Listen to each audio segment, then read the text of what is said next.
میں آپ تمام کے سامنے آج ایک سورہ کی تفسیر رکھنے کی کوشش کروں گا جو کہ قرآن کا ایک نمبر کا سورہ بھی ہے اور اپنے آپ میں بڑی ہی اہمیت کا یہ سورہ حامل ہے کہ اسے سورۃ الفاتحہ کہا جاتا ہے اور یہ اس کا سب سے مشہور اور معروف نام ہے۔ تو آج میں آپ تمام کے سامنے مختصر کچھ باتیں سورۃ الفاتحہ کے تعلق سے رکھنے کی انشاءاللہ عزیز کوشش کروں گا۔ تو آئیے سب سے پہلے سورۃ الفاتحہ کے تعلق سے، اس کے نام کے تعلق سے چند باتیں ہم دیکھتے ہیں، جس میں سے یہ سب سے مشہور اور معروف جو سورہ فاتحہ کا نام ہے وہ فاتحہ ہے۔ اسے فاتحہ اس لیے کہا جاتا ہے کہ اس سے قرآن کھلتا ہے، اس سے یہ سورہ شروع ہوتا ہے، یاد رکھیں۔ ویسے سورت کے کئی نام ہیں اور کئی فضائل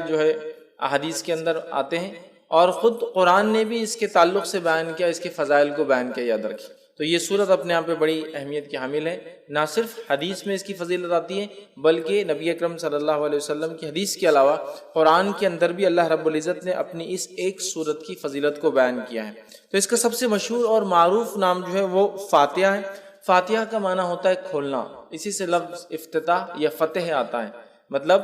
لوگوں کو داخلے کا موقع ملا، شروعات ہوئی، یا پھر افتتاح کسی چیز کی اوپننگ کو عام زبان میں کہا جاتا ہے۔ تو چونکہ قرآن اس سے شروع ہوتا ہے اسی لیے اس کو فاتحۃ الکتاب بھی کہتے ہیں، قرآن کو شروع کرنے والی سورت، یا قرآن کو کھولتے ہی سب سے پہلی جس سورت پہ انسان کی نظر پڑتی ہے وہ سورۃ الفاتحہ ہے۔ تو یہ اس کا سب سے مشہور اور معروف نام ہے سورۃ الفاتحہ، اور میں سمجھتا ہوں اس سے بہت ساری چیزیں لوگ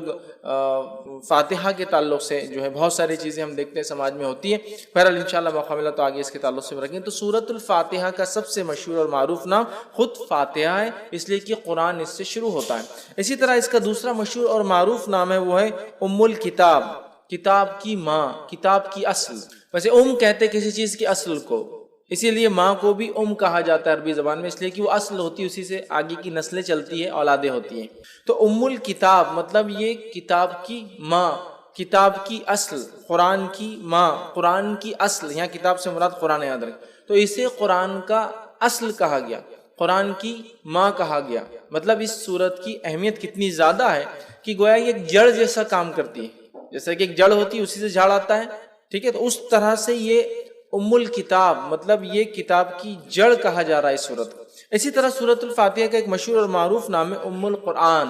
قرآن کی ماں، قرآن کی جڑ۔ مطلب اندازہ لگائیے یہ سورت کتنی زیادہ اہمیت کی حامل ہے کہ اس کو قرآن کی جڑ کہا گیا، قرآن کی ماں کہا گیا۔ اس سے میں سمجھتا ہوں اس کی ہمیں پتہ چلتی ہے، اور نبی اکرم صلی اللہ علیہ وسلم نے جو جامع ترمذی کی روایت ہے اس میں فرمایا، کہا کہ یہی ام الکتاب ہے سورۃ الفاتحہ، یہی ام القرآن ہے سورۃ الفاتحہ، اور یہ قرآن عظیم ہے سورۃ الفاتحہ۔ تو اس حدیث کے اندر تین نام آ رہے، ایک ام الکتاب اور ایک ام القرآن، کتاب کی ماں، کتاب کی جڑ، اور کتاب بھی یاد رکھیے قرآن کا ایک نام ہے۔ دوسرا کہا جا رہا ہے حدیث کے اندر کہ ام القرآن، قرآن کی ماں، مطلب قرآن ہم سمجھتے ہیں اس کی اہمیت کیا، تو قرآن کی اصل کہا جا رہا ہے سورہ فاتحہ، مطلب قرآن کی جڑ کہا جا رہا ہے، قرآن کی اصل کہا جا رہا ہے سورۃ الفاتحہ کو۔ اور میں سمجھتا ہوں یہی اس کی فضیلت، اس کی اہمیت جاننے کے لیے کافی ہے کہ اس کو قرآن کی اصل کہا جا رہا ہے۔ اسی طرح چوتھا اس کا مشہور و معروف نام ہے وہ ہے قرآن عظیم، قرآن عظیم، یاد رکھیے قرآن عظیم مطلب بڑا قرآن۔ تو سورۃ الفاتحہ جو کہ ایک سورت ہے قرآن کی اور مختصر سی سورت ہے، 7 آیتوں پر مبنی ہے، اسے قرآن عظیم کہا جا رہا ہے۔ قرآن عظیم دیکھیے آپ، قرآن عظیم مطلب بڑا قرآن، گریٹر قرآن کہا جا رہا ہے۔ تو میں سمجھتا ہوں اس میں ایک نام تو ہے سورہ فاتحہ کا، اور ساتھ میں اس کی اہمیت بھی پتہ چل رہی، اور اللہ رب العزت نے اسی بات کو قرآن میں یوں دہرا کر کہا، وَلَقَدْ آتَيْنَاكَ سَبْعًا مِّنَ الْمَثَانِي وَالْقُرْآنِ الْعَظِيمِ۔ اے نبی ہم نے آپ کو 7 بار پڑھی جانے والی آیت عطا فرمائی، والقرآن العظیم، اور بڑا قرآن عطا فرمایا۔ تو یہاں اس آیت کے اندر 7 بار پڑھی جانے والی آیت بھی کہا جا رہا ہے، اور کہا جا رہا ہے قرآن عظیم، ٹھیک ہے۔ قرآن خود قرآن عظیم مطلب سورۃ الفاتحہ یہ بڑی عظمت والی سورت ہے، یہ بڑی اہمیت والی سورت ہے کہ اسے ام الکتاب کہا گیا، ام القرآن کہا گیا، قرآن عظیم کہا گیا، بڑا قرآن کہا جا رہا ہے۔ اسی طرح اس کا ایک مشہور اور معروف نام ہے وہ یہ ہے کہ سبع مثانی، سبع مثانی، سبع مثانی کا معنی 7 بار پڑھی جانے والی آیتیں۔ تو سبع مثانی بھی اسے کہا جاتا ہے اس لیے کہ اس کو بار ہم پڑھتے ہیں، ہر نماز میں ہم پڑھتے ہیں، نماز چاہے کسی قسم کی ہو، سورۃ فاتحہ اس کے اندر شامل ہے۔ آپ سفر میں پڑھ رہے ہو، سورہ فاتحہ شامل ہے، آپ قصر کر رہے ہو، سورہ فاتحہ شامل ہے، آپ جنگ کے میدان میں صلاۃ الخوف مطلب خوف کی حالت میں پڑھ رہے ہو تو بھی سورہ فاتحہ شامل، مطلب کوئی بھی نہ ہو، چاہے آپ نفل پڑھ رہے ہو تو بھی سورہ فاتحہ ہے، چاہے آپ فرض پڑھ رہے ہو تو بھی سورہ فاتحہ ہے، موقعہ پڑھ رہے ہو تو بھی سورہ فاتحہ، تہجد پڑھ رہے تو بھی سورہ فاتحہ، کوئی بھی نماز ہو، ٹھیک، اور بار بار پڑھی جاتی ہے، ریپیٹیٹیو آف ریپیٹیٹنگ جس کو کہیں گے، بار بار پڑھی جانے والی 7 آیتیں، تو سبع مثانی بھی اس سورت کو کہا جاتا ہے، سورۃ الفاتحہ کو یاد رکھیں، سبع مثانی، اور اسی بات کو اللہ رب العزت نے قرآن میں بیان کیا، جو کہ سورہ نمبر 15 آیت میں 87 میں اللہ نے بیان کیا، وَلَقَدْ آتَيْنَاكَ سَبْعًا مِنَ الْمَثَانِِ، اے نبی ہم نے آپ کو 7 بار بار پڑھی جانے والی آیتیں دی، والقرآن العظیم، اور آپ کو بڑا قرآن عطا کیا، مطلب سورۃ الفاتحہ دی۔ تو سورہ فاتحہ کی فضیلت نہ صرف احادیث میں آتی ہے بلکہ سورۃ الفاتحہ کی فضیلت قرآن کے اندر بھی موجود ہے کہ اس کو 7 بار بار پڑھی جانے والی آیت کے طور پر بیان کیا گیا ہے۔ تو اس سورت کی یاد رکھی بڑی فضیلت ہے، بڑی اہمیت ہے، اس کے نام خود بتا رہے کہ اس کے کتنے فضائل ہیں، اور نام جو دیے گئے اس کی وجوہات بتا رہی ہے کتنی عظیم یہ سورت ہے۔ تو سبع مثانی 7 بار بار پڑھی جانے والی آیتیں مطلب سورۃ الفاتحہ۔ اسی طرح اس کا ایک اور مشہور اور معروف نام ہے جو جامع ترمذی کی ایک روایت میں آتا ہے، وہ ہے الصلاۃ، نماز، مطلب سورہ فاتحہ کو صلاۃ، نماز بھی کہا جاتا ہے، ٹھیک، آپ کہیں گے کیسے؟ تو آئیے جامع ترمذی کی روایت ہے، نبی اکرم صلی اللہ علیہ وسلم فرمایا، حدیث کے الفاظ دیکھیے اس طرح سے کہ نبی اکرم صلی اللہ علیہ وسلم فرماتے، اللہ فرماتا ہے، مطلب حدیث قدسی ہے کہ میں نے نماز کو اپنے اور اپنے بندے کے بیچ میں آدھا آدھا بانٹ لیا ہے، میں نے نماز کو اپنے اور اپنے بندے کے بیچ میں بانٹ لیا ہے، تقسیم کر دیا ہے، ٹھیک ہے۔ پھر آپ صلی اللہ علیہ وسلم فرمایا، جب اللہ فرماتا ہے کہ جب بندہ کہتا ہے الحمدللہ رب العالمین، تو اللہ کہتا ہے میرے بندے نے میری تعریف، مطلب جو بندہ ایک ایک آیت پڑھتا جاتا ہے تو اللہ رب العزت اس کا جواب دیتا جاتا ہے بندے۔ تو یہاں اس حدیث میں جو جامع ترمذی کی روایت ہے، نبی اکرم صلی اللہ علیہ وسلم نے فرمایا کہ سورۃ الفاتحہ کے تعلق سے اس کو صلاۃ کہا گیا، الصلاۃ مطلب اس کو نماز کہا گیا، یاد رکھیں سورہ صلاۃ، تو اس کا ایک نام سورہ صلاۃ بھی، نماز، یاد رکھیں۔ اور اسی لیے علماء لکھتے ہیں اس کا نماز میں پڑھنا ضروری بھی ہے، اس لیے کہ اس کو نماز کہا گیا، مطلب اگر کوئی نماز میں اس کو نہ پڑھے تو اس کی نماز نہیں ہوگی، جو آپ صلی اللہ علیہ وسلم حدیث میں بیان کرتے ہو، اسی لیے کہا جا رہا ہے کہ اس کو نماز کہا جا رہا ہے کہ میں نے نماز کو، صلاۃ کو اپنے اور اپنے بندے کے بیچ میں بانٹ لیا ہے۔ جب میرا بندہ کہتا ہے الحمدللہ رب العالمین تو اللہ رب العزت جواب دیتا ہے کہ میرے بندے نے میری تعریف کی۔ پھر جب بندہ کہتا ہے الرحمن الرحیم تو اللہ کہتا ہے کہ میرے بندے نے میری جو ہے تعریف بیان کی، ٹھیک ہے۔ تو مطلب ایک کی بعد ایک اللہ تعالیٰ جواب دیتا جاتا ہے، یاد رکھیں، میں انشاءاللہ آگے اس کی حدیث کی پوری تفصیلات رکھوں گا آپ کے سامنے۔ تو یہاں اس حدیث میں اس سورت کو صلاۃ کہا گیا، ٹھیک ہے، یہ ایک اس کا مشہور اور معروف نام ہے، اور یہ چھٹا نام تھا جو ہم دیکھ رہے ہیں۔ اسی طرح اس سورت کو سورہ الشفا بھی کہا جاتا ہے، اس لیے کہ اس کو بیماری کے علاج کے لیے یا اسی طرح جادو کے علاج کے اندر اس کو پڑھ کر دم کیا جاتا ہے۔ تو سورہ الشفا مطلب جس سے شفا حاصل کی جا سکتی ہے، یا اس کا ایک اور نام جو کہ ایک 8واں مشہور معروف سورۃ الرقیہ،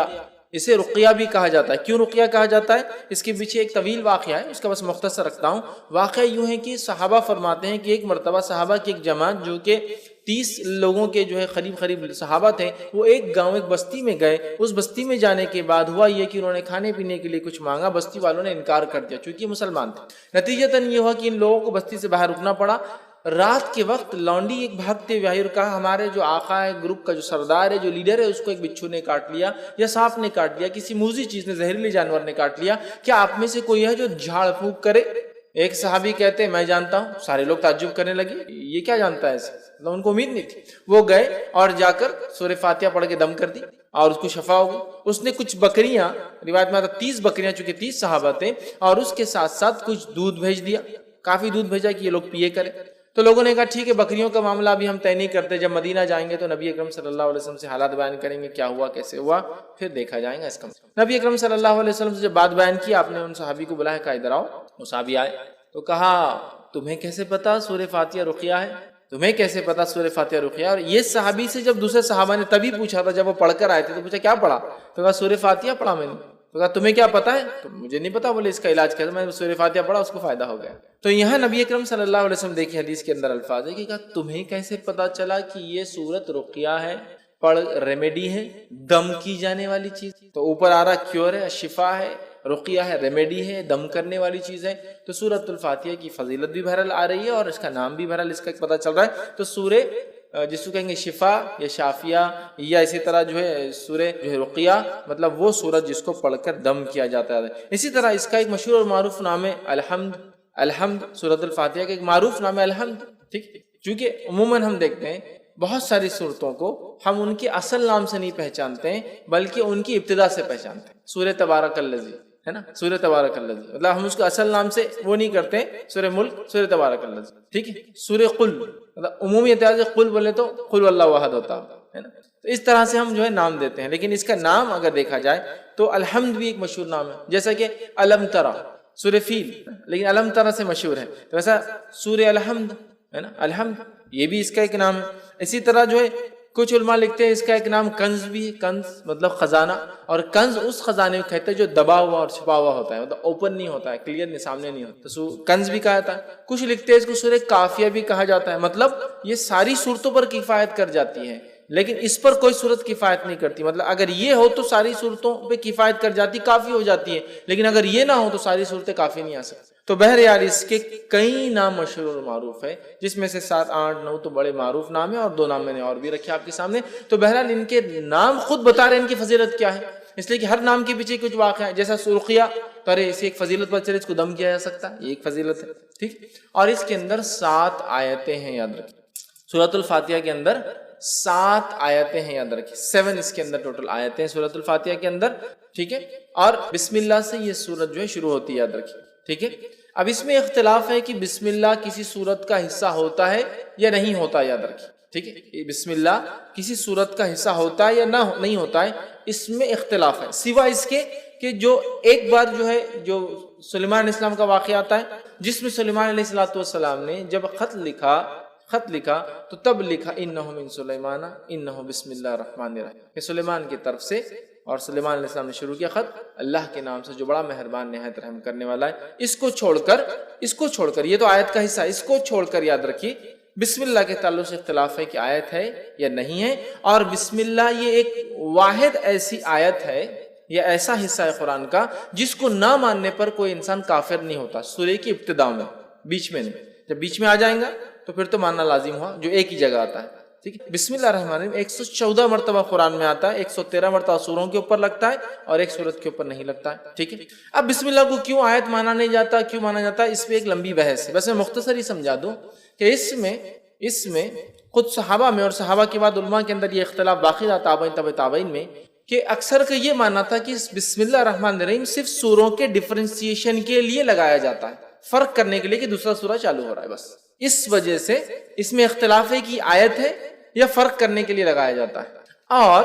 سورہ انفال اور سورہ توبہ کو بہت سارے صحابہ ایک ہی صورت مانتے تھے، جس کی وجہ سے سورہ توبہ کے اوپر بسم اللہ نہیں آتا ہے، چونکہ پورا واقعہ جنگ سے متعلق ہے، مال غنیمت سے متعلق ہے، جنگ میں کیا کرنا ہے، یہ ساری چیزیں تفصیلات ڈسکس ہو رہی ہے، سمجھ رہے ہیں؟ تو لہٰذا سورہ انفال اور سورہ توبہ کی تھیم ایک ہی ہے، تو بہت سارے صحابہ اس کو ایک ہی صورت مانتے تھے، سورہ انفال سے شروع کر کے سورہ توبہ کے آخر تک ایک ہی صورت مانتے تھے، اس وجہ سے بیچ میں بسم اللہ نہیں لگاتے تھے، سمجھا؟ تو باقی پہ ان کا کہنا تھا کہ یہ فرق کرنے کے لیے لگایا جاتا ہے، لیکن ایسی کچھ روایتیں ملتی جیسے کہ حدیث کے اندر آتا ہے، نبی اکرم صلی اللہ علیہ وسلم نے فرمایا، صحیح مسلم کی روایت آپ نے فرمایا، مجھ پر ابھی ایک سورت نازل ہوئی، صحابہ بیٹھے تھے، صحابہ نے کہا کون سی سورت؟ تو آپ صلی اللہ علیہ وسلم نے فرمایا بسم اللہ الرحمن الرحیم، اور آپ نے اس کے بعد سورت کو تلاوت کی، انا اعطیناک الکوثر، یہ سورۃ الکوثر تلاوت کی، تو یہاں پڑھا بسم اللہ الرحمن الرحیم انا اعطیناک الکوثر، سمجھ رہے ہیں؟ تو یہاں بسم اللہ آپ نے لگا دیا، تو کچھ علماء لکھتے ہیں بسم اللہ حصہ ہے اور ہر سورت سے پہلے پڑھنا چاہیے، کچھ نے کہا نہیں ہے، لیکن سورہ فاتحہ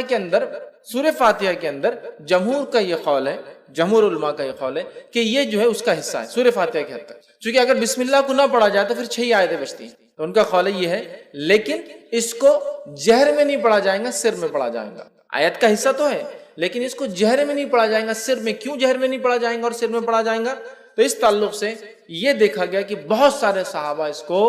جہر میں نہیں پڑھتے تھے، اور خلفائے راشدین بھی چاروں بھی اس کو جہر میں نہیں پڑھتے تھے، لہٰذا اکثریت نے نہیں پڑھا، لیکن کچھ قیرتوں کے اندر بسم اللہ بھی پڑھا جاتا، جیسا مدینے کے اندر پڑھا جاتا تھا، مکے میں نہیں پڑھا جاتا تھا، بہرحال اس کے بعد بہت سارے علاقوں میں پڑھا گیا، بہت سارے میں نہیں، اور آج بھی ہم دیکھتے ہیں بہت ساری جگہ آپ دیکھیں گے جب بسم اللہ کو پڑھیں گا خالی تو بسم اللہ الرحمن الرحیم الحمدللہ سے کریں گا، لیکن بہت ساری جگہ نہیں، بہرحال تو اس میں بھی اختلاف ہے کہ جہر میں پڑھا جائے نہ پڑھا جائے، لیکن بات ثابت ہے کہ خاموشی میں بھی اس کو پڑھا جا سکتا ہے۔ تو یہ حصہ ہے سورہ فاتحہ کا، لیکن اس کو جہر میں نہیں پڑھا جائے گا، بسم اللہ الرحمن الرحیم امام دل میں پڑھیں گا، الحمدللہ رب العالمین اس کے بعد سے اس کو جہر میں پڑھیں گا، جہاں جہری نماز ہے، اور سرجہ نماز ہے تو وہاں تو سوال ہی نہیں آتا، ٹھیک ہے۔ تو اس کے اندر 7 آیتیں ہیں، اور اس کی دلیل سورہ نمبر 15 آیت نمبر 87، جس میں اللہ رب العزت نے فرمایا وَلَقَدْ آتَيْنَاكَ سَبْعًا مِنَ الْمَثَانِي وَالْقُرْآنِ الْعَظِيمِ، اے نبی ہم نے آپ کو 7 بار پڑھی جانے والی آیتیں اور بڑا قرآن عطا فرمایا، اور اس سے مراد سورۃ الفاتحہ، چونکہ بہت ساری حدیثیں اس پہ دلیل ہے کہ سبع من المثانی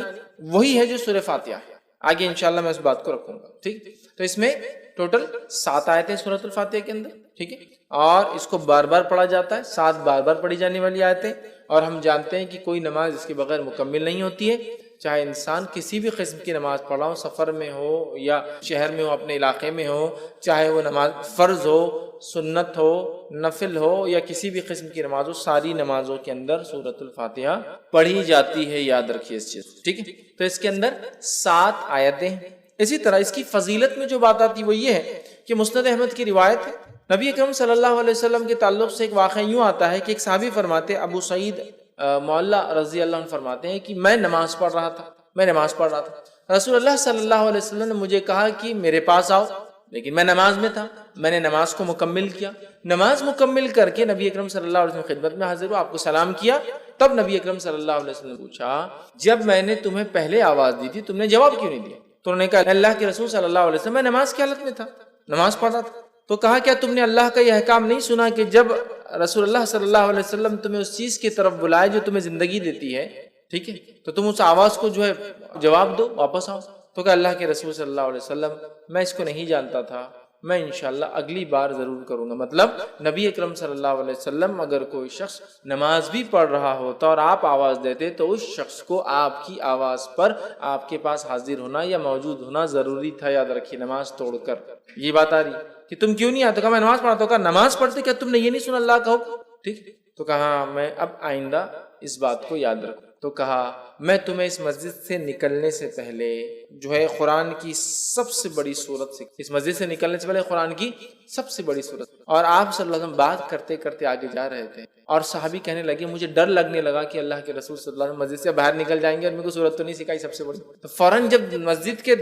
دروازے پر آئی کہ اب نکل جائیں گے، مطلب اس کے اینڈ پر آئے، تو کہا اللہ کے رسول صلی اللہ علیہ وسلم، آپ نے کہا مجھے آپ قرآن کی سب سے بڑی سورت سکھائیں گے۔ کہا آپ نے بتائیں؟ تب نبی اکرم صلی اللہ علیہ وسلم نے کہا الحمدللہ رب العالمین، یہ قرآن کی سب سے بڑی سورت ہے، الحمدللہ رب العالمین یہ قرآن کی سب سے بڑی سورت، ٹھیک ہے۔ اور پھر کہا یہی جو ہے 7 مثانی ہے، 7 بار پڑھی جانے والی آیتیں، یہی ام القرآن ہے اور یہی قرآن عظیم، یہ 7 بار پڑھی جانے والی آیتیں، یہی بڑا قرآن ہے اور یہی قرآن کی اصل ہے، جڑ ہے، ماں ہے۔ سب سے بڑی سورت کا قرآن کس کو؟ سورۃ الفاتحہ کو۔ اس کا نمبر 1 ہونا خود اپنے آپ میں ایک دلیل ہے کہ اس کی کتنی اہمیت ہے سورۃ الفاتحہ۔ آئیے دوسرا واقعہ لیتے ہیں، یہ جامع ترمذی کی روایت ہے۔ ابی بن کعب رضی اللہ عنہ جو ہے نماز پڑھ رہے تھے، نبی اکرم صلی اللہ علیہ وسلم نے آواز دی تو انہوں نے جواب نہیں دیا چونکہ نماز پڑھ رہے تھے۔ نبی اکرم صلی اللہ علیہ وسلم دوسری بار آواز دی تو انہوں نے جلدی نماز پڑھنا شروع، اسپیڈلی ایک دم تیزی سے، اور جلدی سے سلام پھیرا، نماز جلدی پڑھ کر اور گئے اور سلام کیا اور کہا اللہ کے رسول صلی اللہ علیہ وسلم میں نماز پڑھا۔ تو کہا جب میں نے تمہیں آواز دی تو تم نے مجھے جواب کیوں نہیں دیا، آئی کیوں نہیں؟ تو کہا اللہ کے رسول صلی اللہ علیہ وسلم میں نماز میں تھا۔ تو کہا تم نے کیا اللہ کا یہ احکام نہیں سنا کہ جب اللہ کے رسول تمہیں اس چیز کی طرف بلائے جو تمہیں زندگی دیتی ہے، یہ آیت نہیں سنی؟ تو کہا سنی۔ تو پھر تو کہا انشاءاللہ میں آئندہ یاد رکھوں گا اور آپ کی آواز آتے ہی میں آ جاؤں۔ پھر اس کے بعد نبی اکرم صلی اللہ علیہ وسلم نے ان سے کہا کہ میں تمہیں ایک ایسی سورت سکھاؤں گا آج مسجد سے نکلنے سے پہلے، جو سورت اس سے پہلے نہ توریت میں نازل ہوئی، نہ زبور میں نازل ہوئی، نہ انجیل میں نازل ہوئی، نہ فرقان میں نازل ہوئی، 4 کتابوں کے نام لیا، نہ فرقان میں نازل ہوئی۔ تو یہ بڑے خوش ہو گئے، کہا بالکل سکھائیے۔ نبی اکرم صلی اللہ علیہ وسلم ان سے ہاتھ ملائے ہوئے تھے، ہاتھ میں ہاتھ تھا، اور نبی اکرم صلی اللہ علیہ وسلم ان کے ساتھ ساتھ چل رہے تھے، ہاتھ میں ہاتھ تھا اور دونوں چل رہے تھے۔ اور آپ صلی اللہ علیہ وسلم نے فرمایا تھا مسجد سے نکلنے سے پہلے تم کو میں جو ہے ایک ایسی سورت سکھاؤں گا جو نہ توریت میں نازل ہوئی، نہ زبور میں، نہ انجیل میں، نہ فرقان میں۔ ابی بن کعب رضی اللہ عنہ فرمانے لگے کہ مجھے اب ڈر تھا کہ اللہ کے رسول صلی اللہ علیہ وسلم مسجد سے باہر نکل جائیں گے اور مجھے بھی سکھائی نہیں وہ سورت۔ تو میں نے کہا اللہ کے رسول ہم مسجد سے بس باہر نکل رہے ہیں، وہ سورت آپ نے نہیں سکھائی۔ تب نبی اکرم صلی اللہ علیہ وسلم نے ان کو فرما کہا قسم ہے اس ذات کی جس کے ہاتھ میں میری جان ہے، وہ سورۃ الفاتحہ، الحمدللہ رب۔ سورۃ الفاتحہ یہ وہ سورت ہے قرآن کی جو اس سے پہلے نہ توریت میں نازل ہوئی، نہ زبور میں نازل ہوئی، نہ انجیل میں نازل ہوئی، اور نہ ہی فرقان میں آپ نے کہا قرآن میں۔ اب ہو گئی ہے اس سے پہلے کبھی نازل نہیں ہوئی۔ ایک روایت میں اس طرح کے الفاظ آتے ہیں کہ ایک آواز نبی اکرم صلی اللہ علیہ وسلم نے ایک مرتبہ سنی، جبرائیل علیہ السلام سے پوچھا یہ آواز کیسی تھی؟ تو کہا آج جنت کا ایک ایسا دروازہ کھولا گیا، آج آسمان کا ایک ایسا دروازہ کھولا گیا جو اس سے پہلے کبھی نہیں کھولا گیا تھا، اور فرشتے سورۃ الفاتحہ لے کر آئے، مطلب